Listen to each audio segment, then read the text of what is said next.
नाही खासदार सुट्टीनंतर तुम्ही पहिल्यांदाच पत्रकार परिषदेमध्ये संबोधित करतायत. याआधी तुम्ही म्हटलं की माझ्याकडे तेव्हा बोलायला काही नाही, म्हणता आता जेव्हा तुम्ही दौरा करताय शिवसैनिक तुम्ही म्हणताय की वारंवार तुमचे नेते म्हणतात की शिवसैनिक तुमच्यासोबत आहेत, खासदार दुरून गेले, काय नेमका शिवसैनिक आणि पत्रकार माझ्यासोबत आहेत. कारण गेल्या काही दिवसांमध्ये या सर्वांची वागणूक, वर्तवणूक, भाषा आपण सगळे अनुभवता आहात आणि मला स्वतःला काही वेळेला लाज वाटते की अशी लोक हे बुरके पांघरून आपल्यासोबत इतके वर्ष राहिली कशी. आणि ही एक असभ्य वागणूक या लोकांकडनं खास करून गेल्या 1-2 दिवसापूर्वी पत्रकारांना मिळाली हे आपल्या संस्कृतीत शोभणारं नाहीये. ठीक आहे, एखाद्या वेळेला कोणाला राग आला तर तो राग व्यक्त करण्याची भाषाही असू शकते, परंतु शिवीगाळी ही महाराष्ट्राची संस्कृती नाहीये. एकूणच काय की आजपासून मी या सर्व गद्दारांच्या मतदारसंघातील माझ्या कट्टर कडवट माझ्या बोलतोय म्हणजे मी गर्वाने बोलतोय अशातला भाग नाही, तर ही शिवसेना प्रमुखांकडून आलेली एक विरासत आहे, परंपरा आहे.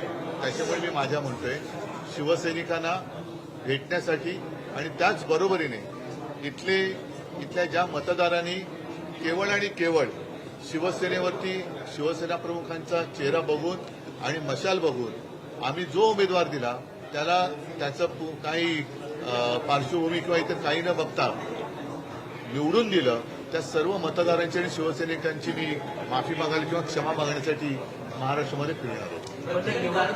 त्यामध्ये कॉमन कारण आहे निधी म्हणजे त्यांनी स्वतःच मान्य केलंय की त्यांना फुटीसाठी निधी मिळालेला आहे. निधी याचा अर्थ तुम्हाला माहिती आहे की जेव्हा आमदार फुटले होते तेव्हा महाराष्ट्रभर 50 कोटी एकदम ओके ही घोषणा सर्वत्र गावात खेड्यापाड्यात गाजली होती. अगदी मला आठवतंय विदर्भामध्ये बैल पोळ्याच्या दिवशी बैलांवरती सुद्धा ते लिहिलं गेलं होतं. आता आमदारांना जर तेव्हा 50 कोटी दिले गेले असं म्हणत असतील तर खासदारांना किती दिले गेले असतील हा एक हिशोब ज्याला लावायचं तर लावू शकतो. दौरा सुरू झाल्यानंतर आता कथेला सुरुवात केली की आता दौरा करून फायदा नाही, कारण की ऑलरेडी 6 खासदार याच्या अगोदर 40 आमदार खासदार केलेले आहेत, त्याच्यामुळे आता दौऱ्याचा फायदा नाही असं शिंदेच्या करून सांगितलं. ज्या वेळेला खासदार निवडून आले तेव्हा मीच दौरा केला होता आणि मीच दौरा केल्यानंतर माझ्याच शब्दावरती एक खासदार निवडून आले होते तेव्हा यांना घरी बसवलं होतं. जे हारले होते ना, आता जे बोंबलत आहेत, बेंबीचा डेट कुठपर्यंत आहे त्यांचा मला माहिती नाही, पण तिथपासून हे बोंबलत आहेत. आता दौरा करून फायदा नाही, पण मी दौरा केला होता म्हणूनच हे खासदार निवडून आले होते.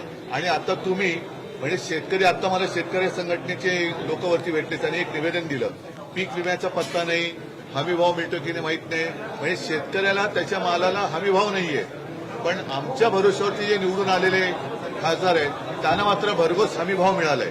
त्याच्यामुळे या सगळ्या उपटचुंबाने आमच्यावरती टीका करण्याचं धाडस करू नये. खासदार झाले आणि आता त्यांच्याकडनं आमदारांशी संपर्क करण्याचा प्रश्न केला आणि काही त्यांच्या बरं, आता मला काय वाटतं, आपण नेहमी मुंबईमध्ये फिरतो. दौऱ्यात येत असताना मुख्यमंत्र्यांची भेट झाली.